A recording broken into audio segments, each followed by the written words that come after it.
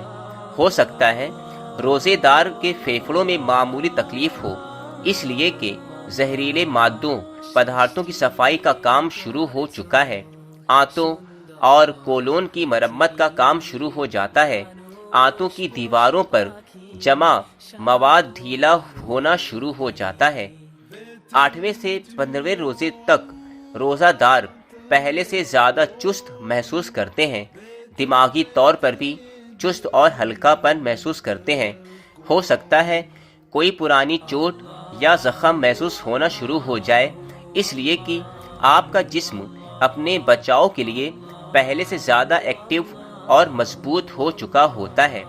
جسم اپنے مردہ سیلز کو کھانا شروع کر دیتا ہے، جن کو عام طور سے کیمو تھراپی سے مارنے کی کوشش کی جاتی ہے۔ اسی وجہ سے سیلز میں پرانی بیماریوں اور درد کا احساس بڑھ جاتا ہے۔ نالیوں اور ٹانگوں میں تناؤ اسی عمل کا قدرتی نتیجہ ہوتا ہے، جو امیونٹی کے جاری عمل کی نشانی ہے۔ روزانہ نمک کے غرارے نسوں کی اکڑن کا بہترین علاج ہے۔ اور سامعین کرام، 16ویں روزے سے 30ویں روزے تک انسانی جسم پوری طرح بھوک اور پیاس کو برداشت کا عادی ہو چکا ہوتا ہے۔ آپ اپنے آپ کو چست، چاقو چوبند محسوس کرنے لگتے ہیں۔ ان دنوں آپ کی زبان بالکل صاف اور ستھری ہو جاتی ہے، سانس میں بھی تازگی آ جاتی ہے، جسم کے سارے زہریلے مادے ختم ہو چکے ہوتے ہیں، ہاضمے کے سسٹم کی مرمت ہو چکی ہوتی ہے، جسم سے فالتو چربی اور خراب مادے نکل چکے ہوتے ہیں، بدن اپنی پوری طاقت کے ساتھ اپنے فرائض ادا کرنا شروع کر دیتا ہے۔ اور سامعین کرام، 20ویں روزے کے بعد دماغ اور یادداشت تیز ہو جاتے ہیں، توجہ اور سوچ کو مرکوز کرنے کی صلاحیت بڑھ جاتی ہے۔ بے شک بدن اور روح تیسرے عشرے کی برکت کو بھرپور انداز سے ادا کرنے کے قابل ہو جاتے ہیں۔ یہ تو دنیا کا فائدہ رہا جسے بے شک ہمارے خالق نے ہماری ہی بھلائی کے لیے ہم پر فرض قرار دیا، مگر دیکھیے اس کا انداز کریمانہ کہ اس کے احکام ماننے سے دنیا کے ساتھ ساتھ ہماری آخرت بھی سنورنے کا بہترین بندوبست کر دیا گیا۔ ماہ رمضان میں 5 وقت کی نمازیں ادا کرنے سے جسمانی اور دماغی طاقت میں اضافہ ہوتا ہے اور ہمارے نفس پر قابو پانے کی صلاحیت میں مضبوطی آ جاتی ہے۔ روزہ برائیوں کو کوسوں دور بھگانے میں مدد کرتا ہے۔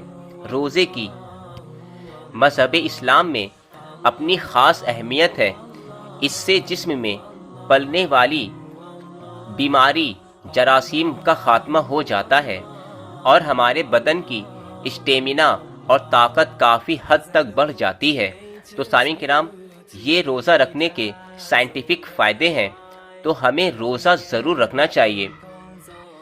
اسی طرح لندن کے ایک ڈاکٹر کا کہنا ہے کہ میں نے روزے کے جو بے شمار فائدے دیکھے اور پڑھے، میرا دل یہ چاہتا ہے کہ میں ہر لوگوں کو سال میں 1 مہینے کا روزہ ضرور رکھواؤں، کیونکہ روزے رکھنے سے ہمارے جسم کے ایسے جراثیم ختم ہو جاتے ہیں جن کو لوگ دوا کھا کر بھی ختم نہیں کر پاتے۔